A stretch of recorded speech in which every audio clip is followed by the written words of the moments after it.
Now, in the days of Hoover, it was a kind of a disastrous time. Now, what happened, we didn't make very much crop. And what crop we made, the bottom fell out into where it just wasn't worth nothing. Broom corn, one crop was cut for 7.5 cents an hour. I've cashed many a check for a fellow that worked 10 hours cutting broom corn, got a check for 75 cents. People lost their farms. I mean, good, rich farms. They lost them. My uncle was a banker, and he foreclosed on a lot of good farms. But he had to do it because the banking commissioner told him to do it, or close the bank. With hard times, even law and order in America seemed threatened. If you needed proof, it was Pretty Boy Floyd.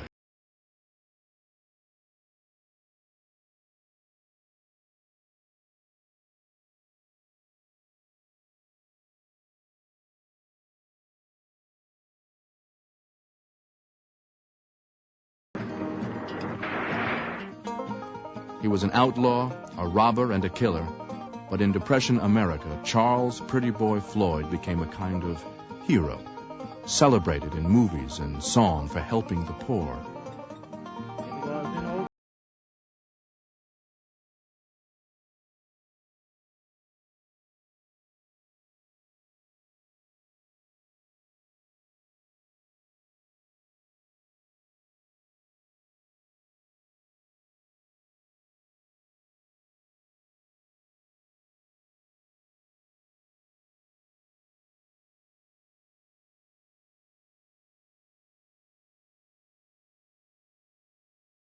With my mother and I when I was born. But after that, it was only about a year, I think, after that he was put in prison. And the first time I ever saw him, I was probably about 5, maybe 5.5 years old. He impressed me because he was so well-dressed and he looked so nice and everything. You know, I thought he looked like a movie star. They called Floyd the Sagebrush Robin Hood because he generously rewarded those who helped him escape the law. All part of the desperation of hard times. There was a lot of stealing, steal someone's hogs and butcher them. And so there was a lot of that sort of thing going on because of people being hungry. And, of course, I think a lot of that was overlooked by the enforcement authorities because they realized it was a matter of person eating. Floyd was the son of tenant farmers who had struggled to escape poverty and debt. At age 20, he turned his back on farm life, robbed a St. Louis grocery store payroll, was caught, and spent 3.5 years in the Missouri penitentiary. Released in 1929, Floyd found a rural economy that was falling apart.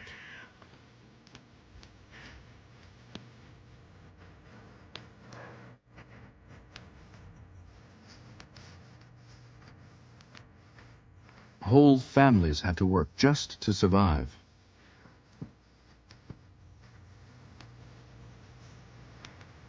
It's a lot of work. You take your children to the field and have them on the sack with you, drag them on the sack and let them play up the middles, and they'd pick little piles of cotton and I'd pick it up when I got to it. But I was with my children all the time. Those cotton sacks were vicious things. They would hold maybe 200 or 300 pounds of hand-picked cotton, and you'd pull it across on your shoulder, up and down the cotton row, stooping over all the time. Once picked, cotton found few buyers. For corn and wheat, the situation was no better. Throughout the 1920s, farmers had expanded, going into debt to buy new machinery and land. My father did a lot of puzzling about it because it was high, $400 an acre. But the bankers in the community said, "Oh, Herman, you better buy now because next year it'll be at least $100 higher." By the 1930s, overproduction had created a crisis. Low prices did not even repay the cost of raising crops, let alone the interest farmers owed on borrowed money. Within a year, the land prices in that community dropped severely. In fact, it would have been difficult, even if it had been possible to sell, to get anything more than $100 an acre for what we'd paid $400 an acre for just 12 months before that. Then, in 1930, America's agricultural heartland was struck by drought. Cool masses of air have not flown southward as usually to cool us, nor moist airs from the ocean to bring us rainfall. See, we went there for months on end without rain, and in July of 1930, we had every day was 100 degrees or more. Corn and the cotton and the garden stuff and everything just dried up, turned yellow and died. The drought threatened to leave poor tenant farmers and sharecroppers without food or money to make it through the winter. In Washington, President Hoover turned to the nation's leading agency for disaster relief, the Red Cross.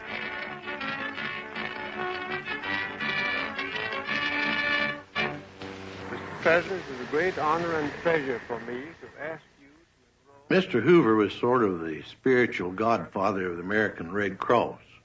Still is. And he believed that people ought to help each other. Those that had it should spread it around and shouldn't charge for it.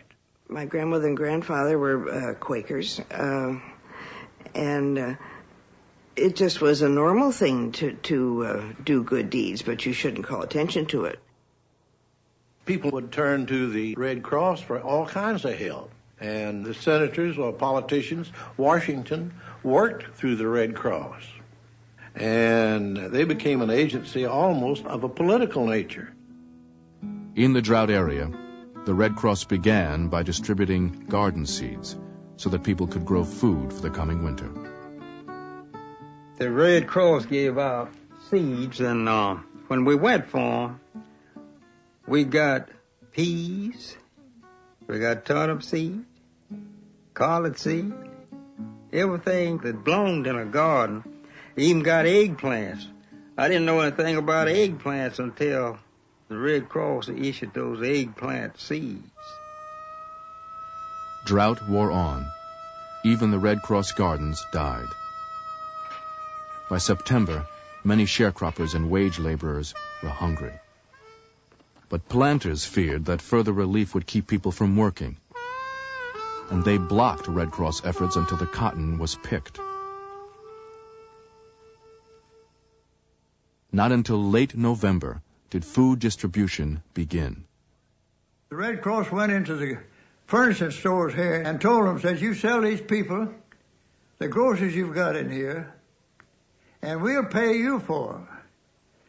But we're not going to give them money, because they'll throw it away or drink whiskey with it and everything. In most counties, the Red Cross worked within the plantation system and relied on the landowners to determine who got food. Your boss man, he would already go in front and he'd be done told how many families he had on his place that needed aid. And so when you got out there, they would check each individual that was drawing for a household. Dear Red Cross, my children need books and clothes so they can go to school. If my mules don't die this winter and I can get something for them to eat, I'm going to try to make a crop here next year. I don't want the Red Cross to give me nothing, but if you'll help me and give me time, I'll pay you for all that you do for me. Signed, A.C. Blount. In Arkansas, the state hardest hit by drought, the agricultural crisis closed 1/4 of the banks. Red Cross relief money was frozen. As aid ran out, people faced starvation. I look back at myself now and am surprised at how little awareness there seemed to be in Washington of what was going on around the country. Opinion in the newspapers was pretty much Republican.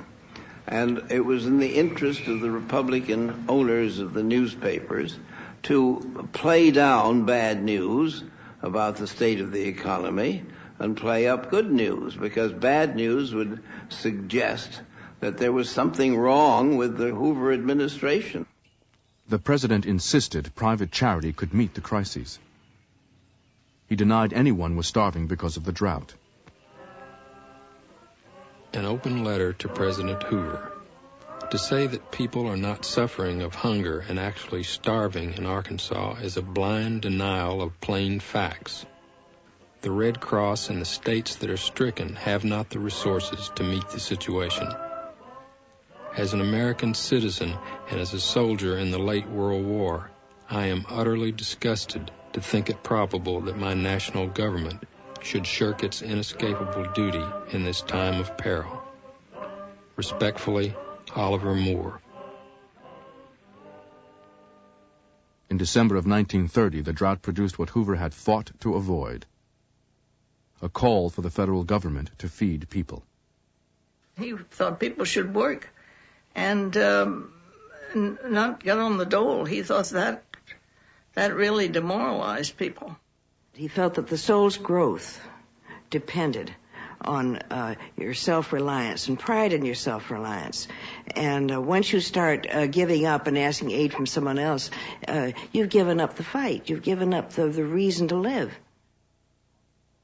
With the Red Cross overwhelmed, Arkansas's Democratic Senator Joseph T. Robinson now sought $60 million in federal aid. Hoover threatened to veto any legislation that gave direct federal aid to individuals. The bill he signed authorized loans of $45 million for seed and animal feed. It made no mention of food. Mr. Hoover was at best, or at worst, very, very conservative. And he never had missed any meals, neither had his wife. And nothing changes your attitude like going hungry a couple of days. And he never had that. And he just couldn't believe that there were people under his administration that were not eating regular. Winter deepened. Shortages increased across the drought states.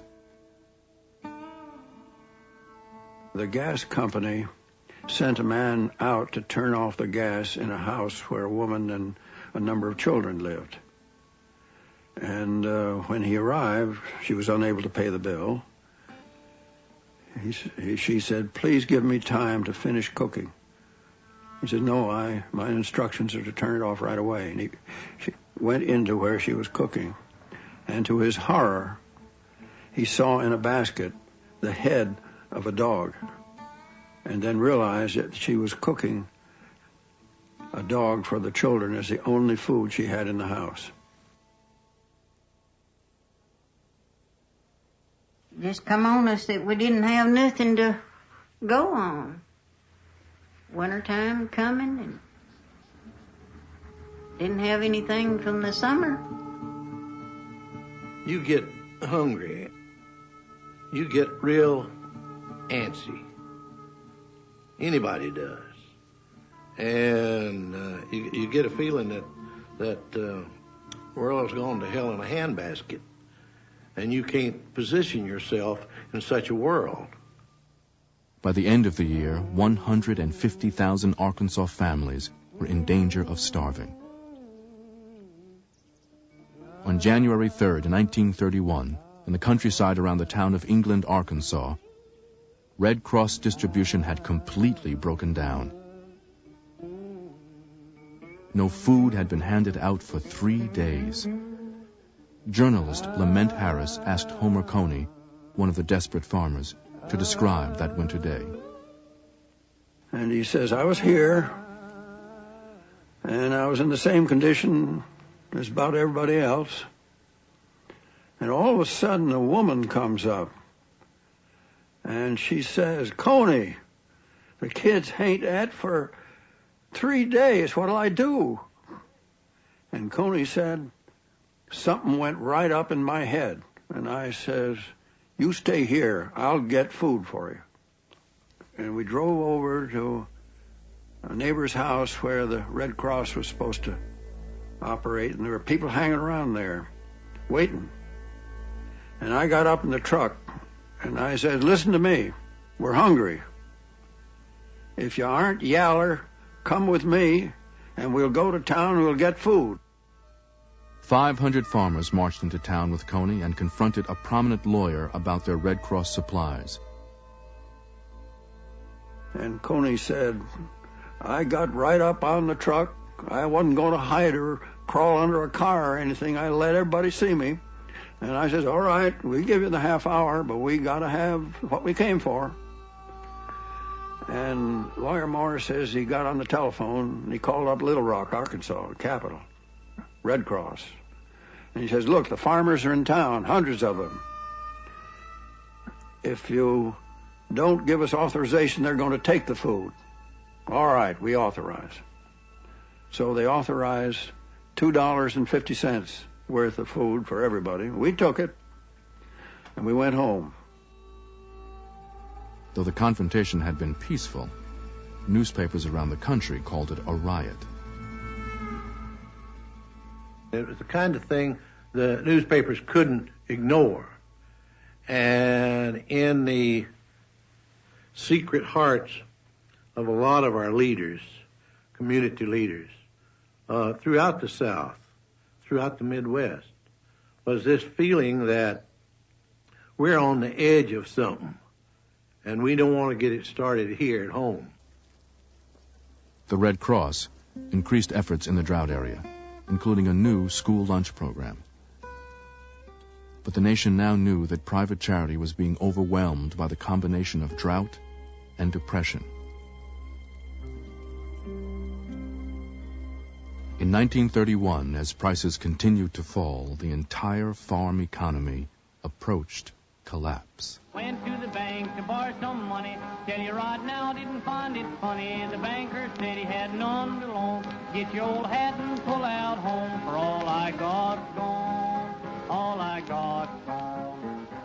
There was a terrific amount of anguish and trauma on three sides. One from the bankers themselves, who could not meet the demands of their depositors. There was anguish on the part of depositors who could not get their money out, and there was anguish on the part of farmers, especially, who were beginning to lose their farm because of not being able to pay, and pretty soon it became a calamity.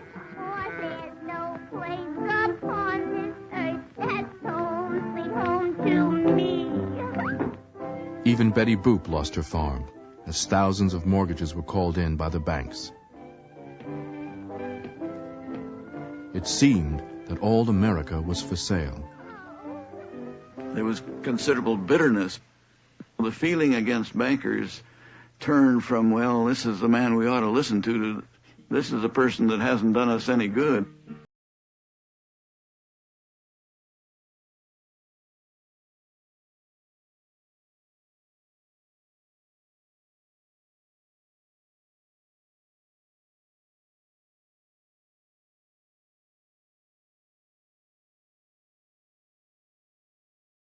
Out there, the banks were going under and taking people's money and foreclosing on farms and everything. And I think that the people felt that my father was just one of them, kind of striking back for all of them.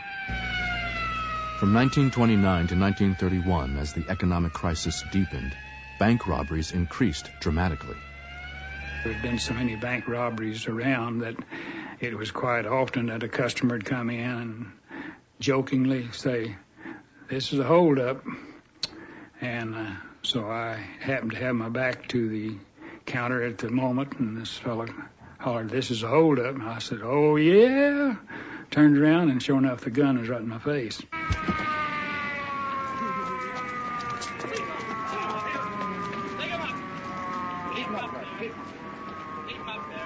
Most of them were small robberies by By that I mean they was small banks, and of course it was kind of a disgrace to get robbed by anybody except Pretty Boy Floyd. Floyd was a wanted man in states across America's Farm Belt. But in the small towns where he robbed banks, farmers talked of Floyd tearing up mortgages and giving money to the poor. Charles Pretty Boy Floyd was becoming a legend.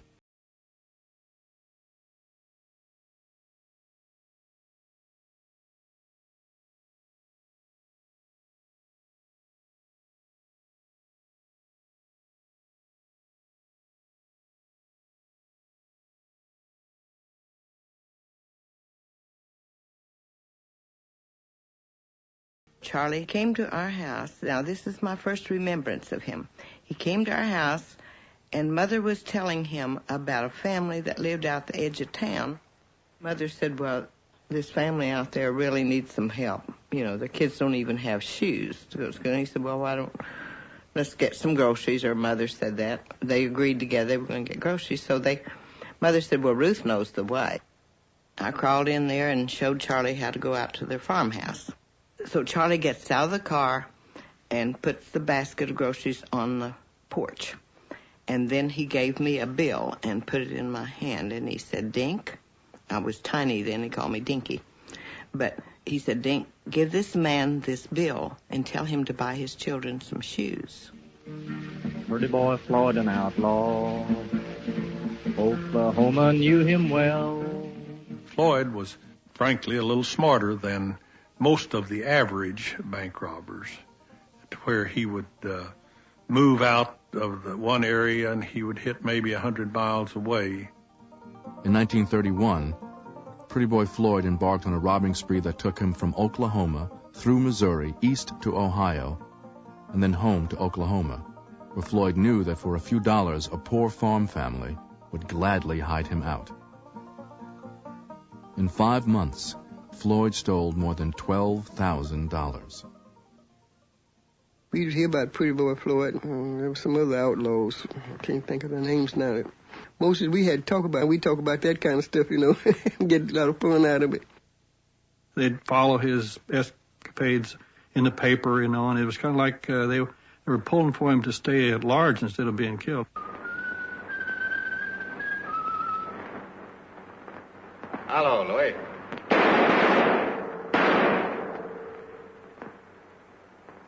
Depression America was fascinated by the underworld. Outlaws and gangsters on the screen and on the streets seemed unstoppable. In Oklahoma, which led the nation in bank robberies in 1932, officials appealed to the citizens to turn in Pretty Boy Floyd, who was accused of 6 killings and 10 robberies. He really didn't spend all that money that he robbed. To him, I think it began to be a game in the beginning, and then it got more serious, you know. In early 1932, Oklahoma bankers intensified efforts to capture Floyd. They hired Irv Kelly, a retired sheriff, to lead the manhunt. Floyd's wife had moved down to live with her parents, and the telephone operator let my father know that Floyd had been calling his wife, and Floyd had told her he was coming, and that was the way that they were able to set up the trap.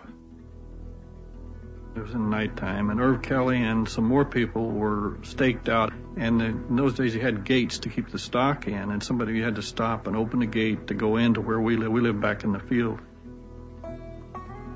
Along about 2 o'clock in the morning, it got quite cold, and the fellows at this one end of the road that they thought Floyd would come in decided to go into Bigsby, which was 2 miles, and get some coffee. While all of this was transpiring, Floyd came in through this place where these officers had left. And so my father got out to open the gate, and Irv Kelly stepped out from behind the chicken house. My dad could not be positive that it was Floyd, because those officers would have given him a signal if Floyd came through, and they were to come up and block, the thing off. So when they came up to open the gate, and my dad stepped out, then the gun battle started, and my dad was killed.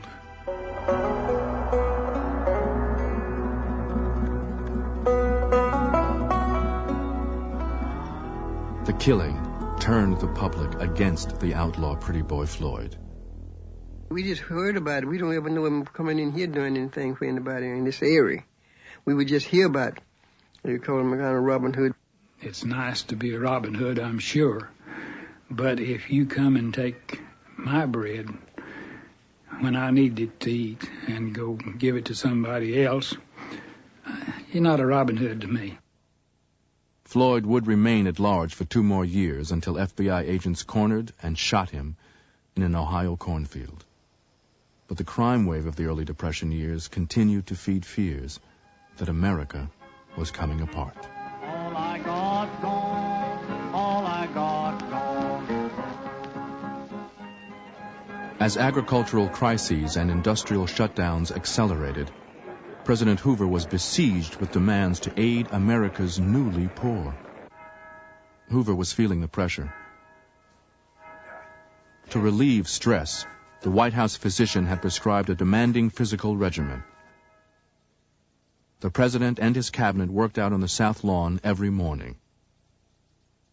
They called it Hoover Ball. You had to be there at 6 o'clock in the morning. And after they played medicine ball, they'd come in to have this breakfast, which would be grapefruit juice and fruit and coffee and whole wheat toast. And they talked about the Depression. Oh, that was upmost. That's all they talked about, the Depression. The president and his aides were busy as bird dogs, I say. He had people coming in to see him to talk about the things he needed to get done and to get information. The most positive thing he did about the economic depression that was spreading over the country was the Reconstruction Finance Corporation, which was founded on the idea that if you could stimulate business at the top, the proceeds would trickle down through the economic layers to the people at the bottom. The idea was not to put purchasing power in the hands of the people at the bottom, but to stimulate business and industry. Hoover knew he was seeing his political rivals intuition, the talent Hoover's New York governor, Franklin Delano Roosevelt. At the breakfast table, the question came about his handicap. They were thinking, how can he be president? Roosevelt had contracted polio in 1921 and his legs had been paralyzed. Years of therapy restored little strength to his muscles, a fact which was kept largely hidden from the public by a cooperative press. At the cabinet meeting, they said it's impossible. People, when they find out he's only a half man, they'll never elect him as president. But there was one man at the table that spoke up, and that was Justice Stone. Justice Stone says, let's don't rush this thing, because if we say much about it, it'll kick back on us. And he says, and he'll be standing at the podium, and says he can stand there for hours.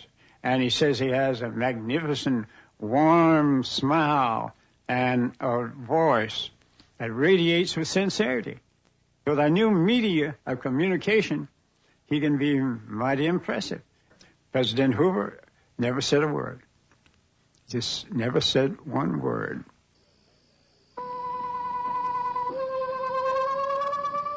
In the spring of 1932, an army of the poor and unemployed posed a new threat to Hoover's presidency.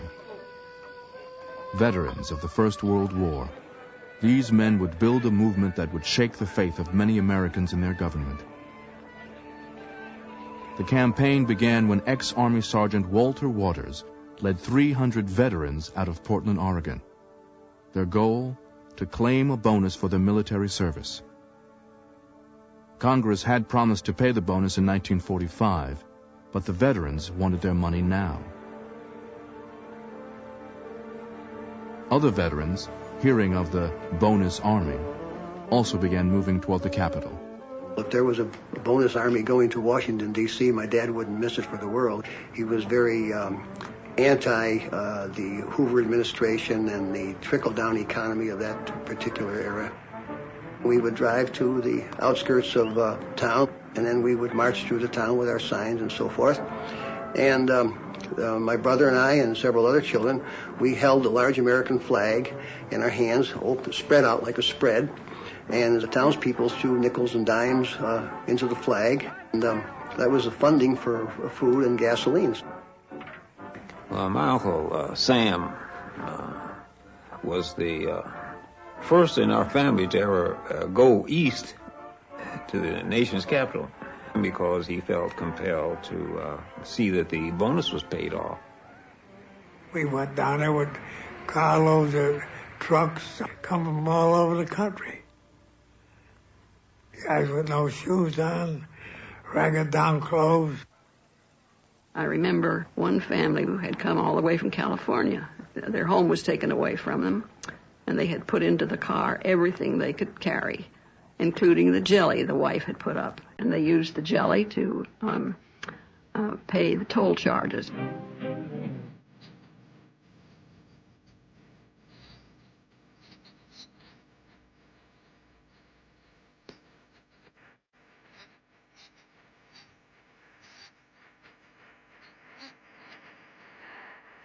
The president and many in Congress attempted to discourage the bonus movement, but the veterans kept coming.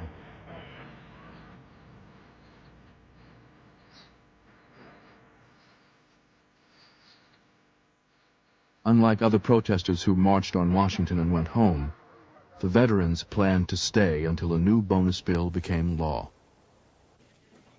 A few blocks from the Capitol, along Pennsylvania Avenue, the veterans took over a group of abandoned buildings.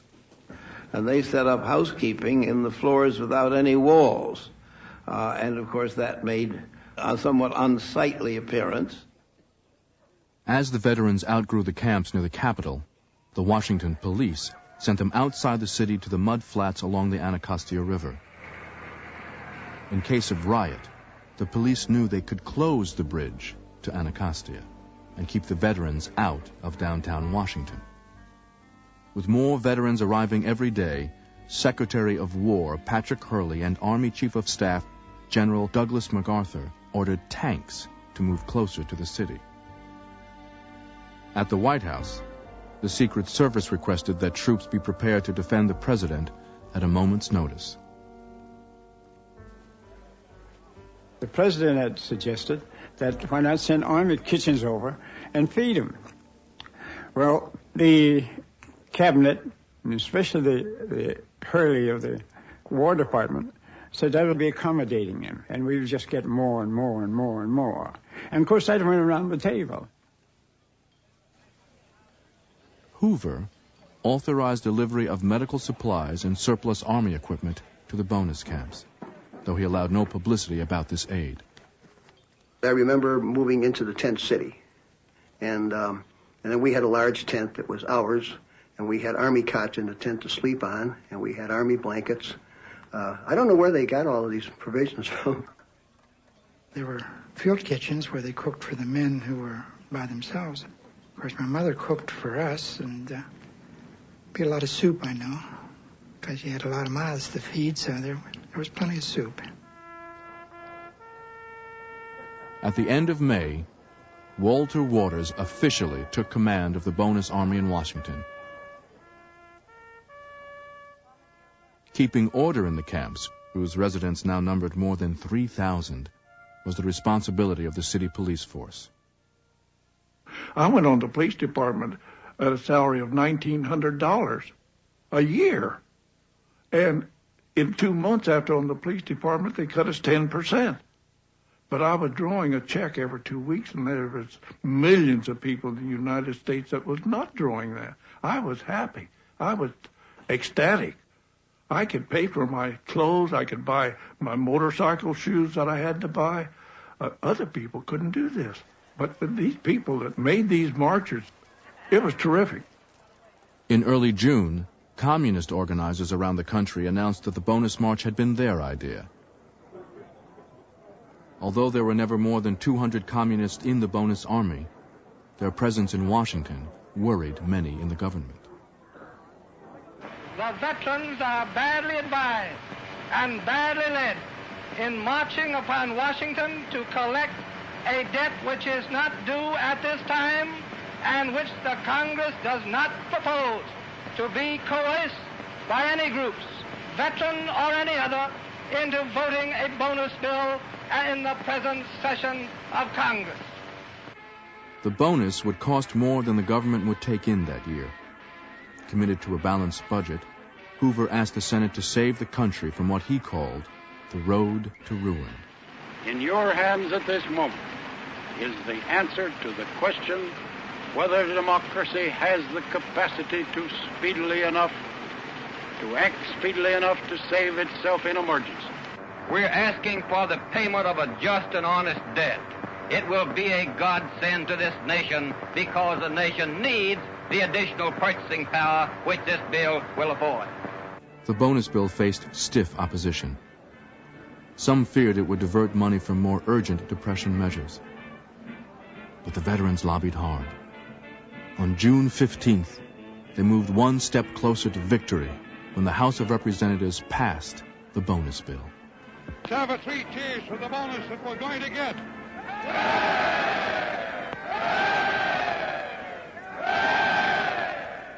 I don't think Washington really understood what had happened in the country until you got the bonus marches coming there and lobbying the Congress every day and settling into makeshift dwellings all around the Capitol. That was what brought the Depression home to government. Now the veterans turned out to push the bonus through the Senate. But just 2 days after the victory in the House, the Senate voted to kill the bill. The news stunned the crowd. I remember walking down that long flight of steps from the Senate building and seeing thousands of people milling about. I think there was probably a sense of great confusion. I come all the way from California or Arkansas to try to get the bonus awarded so I can feed my kids. And Senate hasn't done anything about it. What do we do now? Where was it that you came to Washington? Well, to beat the undertaker, spend the money before the undertaker gets it. I came to Washington to get my bonus, and I'm going to wait for it till I get it if I have to wait till 1945. Senator Gore, my grandfather, didn't believe in giving anybody anything, so he was opposed to the bonus. I went with my grandfather from his house in Rock Creek Park. He had a big, long, black Packard car and a driver called Davis, and I sat in the back of the car. And as we drove down Pennsylvania Avenue on both sides for the bonus army, as we approached the Senate side of the Capitol, they recognized Senator Gore, and they began to stone the car. And from that moment on, I knew that it could happen here, and that one day we might indeed have a revolution, and it would be rich against poor. The veterans were determined to force Congress to reconsider. Over the next few weeks, as the government watched with concern, the population of the camps increased to over 20,000. Anacostia became the nation's most famous Hooverville. I'm just a poor ex-soldier that's broken down and blue. I fought out in a great world war for the old red, white, and blue. On assignment for the National Association for the Advancement of Colored People, Roy Wilkins visited Anacostia and found black and white vets living side by side, although Washington and the U.S. military was still strictly segregated. There was a sort of a leveling process as these people got together, and there was a sense of solidarity and a sense of responsibility to give a good account of themselves. They tried to give little homey touches to the hovels they lived in. Some of them were built of cardboard, some of tin sheeting, some of wood, and a number of them had planted little gardens. The bonus army had occupied Washington for more than 2 months. With Congress scheduled to adjourn, the veterans mounted a final protest. For more than 3 days, they marched in front of the Capitol in slow, shuffling relays of tired men. The Washington press called it a death march. The atmosphere around the Capitol building was very strange during the death march. There was a sense of sadness, of desperation. The thing we couldn't forget was that the pavement was so hot, and with these bare feet, it must have been a very painful thing. We were practically begging for our money. As the vigil wore on, official Washington began to feel under siege. We drove through Washington as fast as we could. We didn't feel comfortable stopping at stop sign, especially along Pennsylvania Avenue. And I had to cross Pennsylvania Avenue to get into the White House.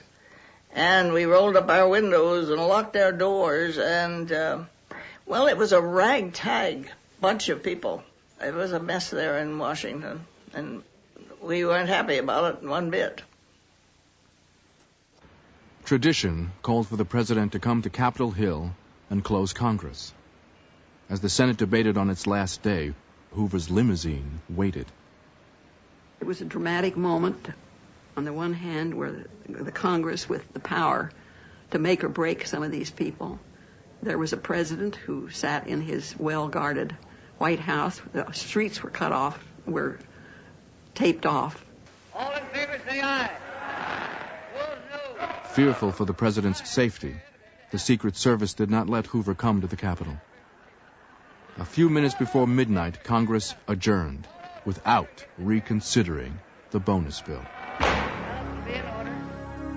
Members of Congress left through underground tunnels to avoid the veterans waiting outside. Take it from me, this is the greatest demonstration of Americanism we've ever had. Pure Americanism. Willing to take this beating as you've taken it. Stand right steady. You keep every law. And why in the hell shouldn't you? Who in the hell has done all the bleeding for this country and for this law and this Constitution anyhow but you fellas? But don't take a step backward. Remember, as soon as you haul down your camp flag here, then clear out this thing, every one of you clears out, this evaporates in thin air. And all this struggle will have been no good. Washington authorities wanted their city back. 12 days after Congress adjourned, the district commissioners ordered police to evict the veterans from the buildings on Pennsylvania Avenue.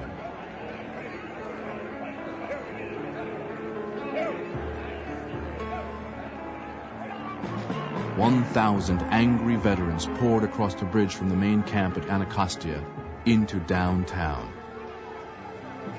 We had no training, special training to handle riots. Veterans refused to move. They got bricks and started throwing at the policemen. Several of the policemen were hurt, and some of the policemen picked up bricks and threw them back at the veterans. Then the police opened fire. One veteran was killed. Another lay dying. City commissioners now requested that the president call out the military. By 4 o'clock, Army troops were in position behind the White House. I had a press card, and I used it to get through the police line. And I saw advancing towards us some cavalry, some marching troops, a couple of not too formidable whippet tanks. And I suddenly realized that the commander was the chief of staff of the United States at the time, General MacArthur. And that assisting him were two majors, Major George Patton, and the other was Major Dwight D. Eisenhower. The cavalry men pulled their sabers out of their scabbards. The troops fixed bayonets. I heard a bugle sound, and they all drew their sabers, and then another bugle sound, and they started, the whole line started forward at a walk. MacArthur's orders from Hoover were to surround the area on Pennsylvania Avenue and clear it without delay. In violation of those orders, MacArthur began to clear the entire city of the bonus army. Here were young fellows, of course a lot younger than most of the veterans, were charged with going out and actually using force against people that had fought for the United States in World War I. The men who had been under fire in Europe, and this was nothing new to them, kept the proper distance, and when a canister of tear gas would be thrown, part of the time they'd throw it back. It was a feeling of frustration. You wanted to help both of them. You know you couldn't do anything. It was something that I'll never forget.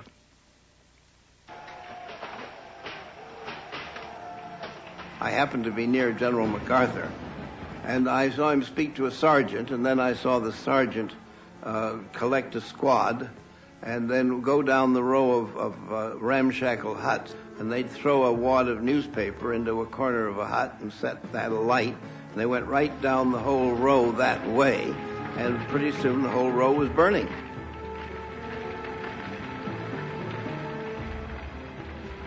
While MacArthur's troops mopped up downtown, 3 of his tanks held the bridge leading to Anacostia.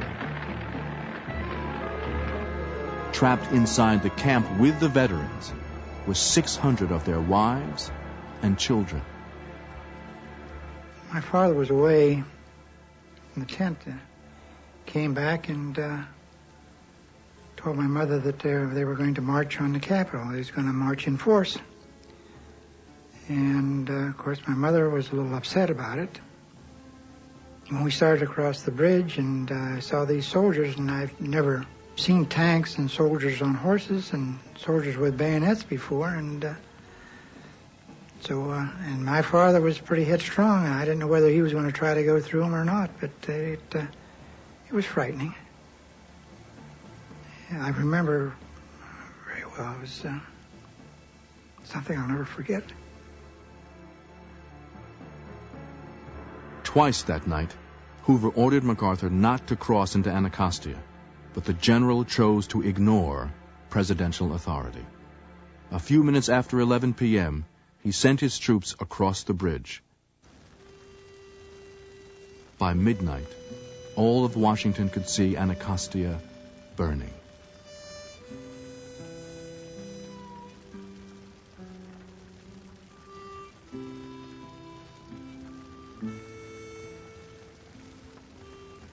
What had gone on reinforced my feeling that it was too bad that the richest country in the world couldn't do a better job of caring for its own people. I just thought America didn't give a very good account of itself that night.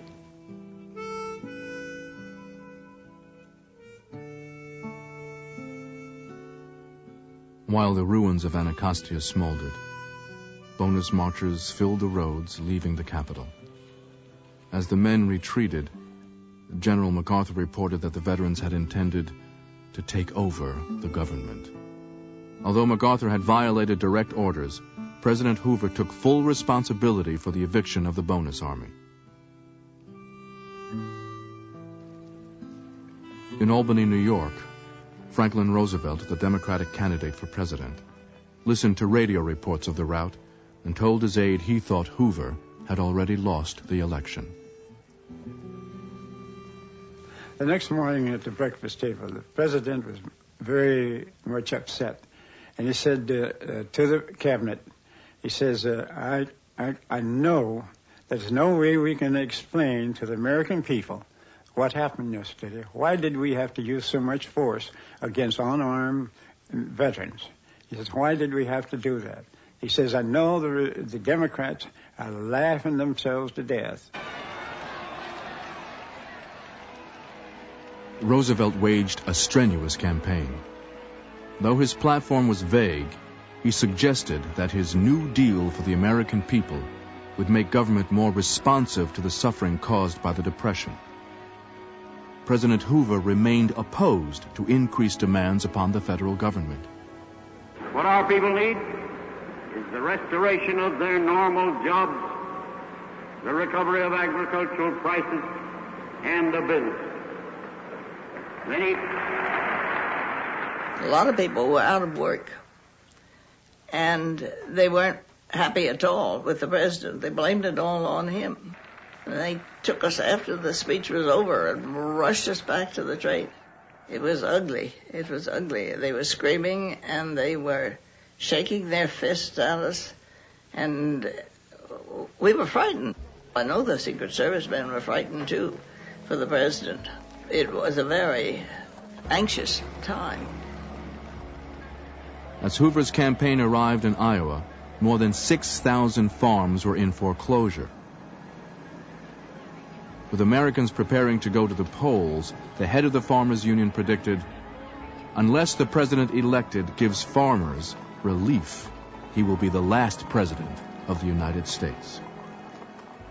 These forces that I saw developing, coming from the heart of America, the unemployed farmers who used to have real farms and were in danger of losing them, and the bonus marchers, all were rising up and making their feelings and demands felt, and it really did usher in a new state of affairs.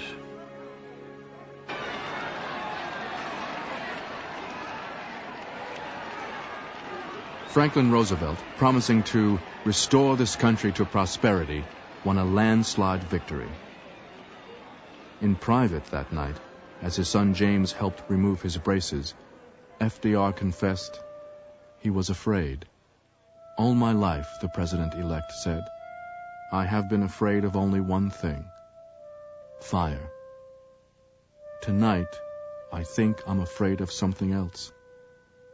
I'm afraid that I may not have the strength to do this job.